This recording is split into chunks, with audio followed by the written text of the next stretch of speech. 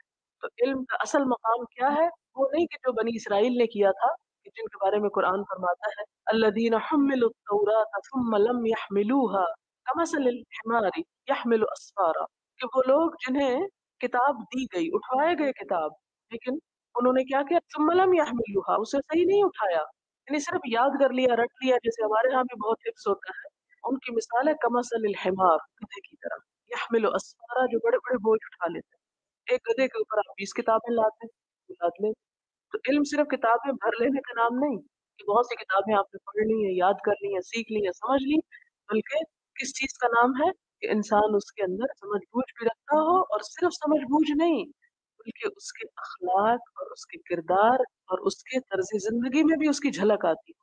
اگر وہ علم عمل کا اور اخلاق اور کردار کا حصہ نہیں بنا تو وہ گدھے کا بوجھ ہے جو انسان نے اٹھا رکھا ہے۔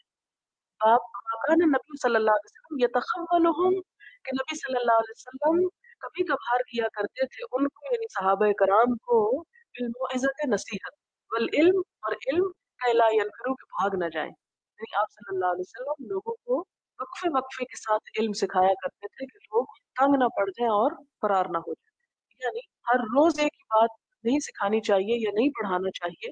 اب آپ کہیں گے کہ پھر یہاں یہ کیوں 2 مہینے پکڑ کے رکھ لیا گیا یا 1 سال باندھ دیا گیا؟ تو اس بات یہ کہ ساری زندگی تو نہیں باندھا نا آپ، ساری زندگی آپ آزاد ہیں۔ یہ ابھی ایک حدیث آئے گی، پھر حضرت ابو ہریرہ کی بات آئے گی کہ حضرت ابو ہریرہ حضور صلی اللہ علیہ وسلم کے ساتھ چپکے رہتے تھے، بعض اوقات کھانا بھی نہیں کھاتے تھے، بھوک سے بے ہوش ہو جاتے تھے۔ یہ عام لوگوں کی بات ہے، عامت الناس کی، کہ وہ کبھی کبھی ایک ہفتے میں ایک درس اٹینڈ کر لیں، لیکن جو اہل علم ہوتے ہیں یا جنہوں نے زندگی میں کوئی کام کرنا ہوتا ہے، ان کے لیے لازم ہے کہ وہ ابو ہریرہ جیسی مثالیں پیدا کریں۔ اب ابو ہریرہ بہت سارے تو نہیں تھے، چند ایک ہی تھے، لیکن وہ تھے تو صحیح نا، ہمارے ہاں تو وہ بھی نہیں، ہم میں سے کسی کا بھی اتنا صبر نہیں۔ بہرحال عام لوگوں کو جب آپ تعلیم دیں، جیسے اپنے گھر والوں کو دیں یا اپنے محلے والوں کو دیں یا شہر والوں کو دیں، تو روز ان کے سر پہ نہ سوار ہو جائیں، ہفتے میں ایک دفعہ مثلا۔ اس کی دلیل کیا ہے؟ حدثنا محمد بن یوسف قال اخبرنا سفیان عن الاعمش عن ابي وائل عن ابن مسعود قال كان النبي صلی اللہ علیہ وسلم يتخولنا، کہ وقت اور موقع کی رعایت سے کرتے تھے ہم کو، کبھی کبھار کرتے تھے ہم کو، بالموعظت نصیحت، فی الایام، دنوں میں، کراہت، ناپسند کرتے ہوئے، السعامت، اکتاہٹ کو، علینا، ہم پر، یعنی اس ڈر سے کہ ہم لوگ اکتا نہ جائیں، آپ ہمیں کبھی کبھار واز کیا کرتے تھے۔ حدثنا محمد بن بشار قال حدثنا يحيى بن سعيد قال حدثنا شعبة قال حدثني ابو التياح عن انس عن النبي صلى الله عليه وسلم قال يسر، واز کرتے ہوئے کیا کرو؟ آسانی پیدا کیا کرو، لوگوں کو آسان رستے دکھایا کرو، حرام تو نہیں لیکن آسان، ولا تعسروا، مشقت میں نہ ڈالو، مشکل نہ کرو، انہیں مصیبت میں مبتلا نہ کرو، ان پہ بوجھ نہ ڈالو، وبشروا، اور خوشخبریاں سنایا کرو، ولا تنفروا، اور انہیں بگاؤ مت، نفرت نہ دلاؤ۔ نفرت کا دونوں معنی ہوتے ہیں، چلنا بھی اور نفرت بھی، کہ جب تم تبلیغ کرنے لگو، تعلیم دینے لگو لوگوں کو، تو کیا طریقہ اختیار کرو؟ یسرو، آسانی پیدا کرو۔ ظاہر علم کا راستہ تو مشقت کا راستہ ہے، لیکن بات سمجھاتے ہوئے آسان الفاظ استعمال کرو، لوگوں کی عقل اور لیول پہ بات کرو۔ ہمارے ہاں مشکل یہ ہو گئی کہ علم صرف علماء کے درمیان رہ گیا، جیسے بنی اسرائیل میں ہوتا تھا نا کہ وہ چند لوگ ٹھیکیدار ہوتے تھے علم کے، آخرکار ہم بھی وہیں آ پہنچے کہ ہمارے ہاں بھی علم صرف چند جگہوں کے اندر رہ گیا ایکسرسائز کرنے کو، لوگوں تک نہیں پہنچا، لوگ ٹوٹلی بلینک ہیں اس سے۔ اور دوسری طرف جہاں ہے وہ صرف اپنی ہی کلامی اور ادھر ادھر کی اصولی بحثوں میں مبتلا ہے، ایک دوسرے کے اوپر چڑھائی کرنے کے لیے، فتوے لگانے کے لیے، ایک دوسرے کو نیچا دکھانے کے لیے، یا ایسی زبان استعمال کی جاتی ہے عموماً خطبوں وغیرہ میں کہ جو ایک عام لیول کا انسان ہے اس کی سمجھ میں نہیں آتا کہ کہا کیا جا رہا ہے۔ لہٰذا یسرو، آسانی پیدا کرو، یعنی تھوڑا تھوڑا دو، اور ساتھ کیا کرو؟ آسان زبان استعمال کرو۔ ولا تعسروا، ایسا نہ ہو کہ وہ علم سے بوجھل ہو جائے۔ اور خوشخبری کی بات کرو، ابتدا کہاں سے نہ کرو، یعنی ڈرانے سے مت کرو،